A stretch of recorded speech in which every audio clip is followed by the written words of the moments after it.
9,80,000 మనకి పెట్టుబడులు రాబోతున్నాయి. దానికి 410 ఎంఓయూ చేసుకోబోతున్నారు.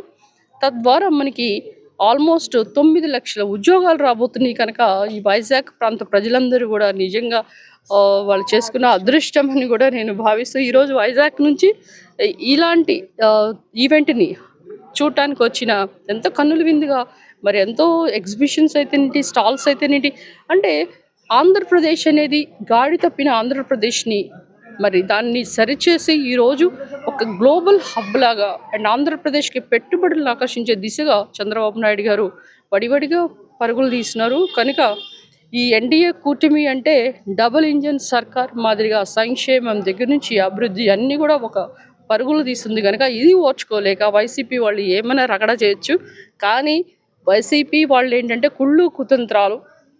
ఎందుకంటే మీకు తెలుసు, బాబాయిని హత్య చేసి నారాసురు రక్త చరిత్ర అనేసారు. తర్వాత లేని పింక్ డ్యామ్ చంద్రబాబు నాయుడు గారి ఇంట్లో ఉందని చెప్పారు.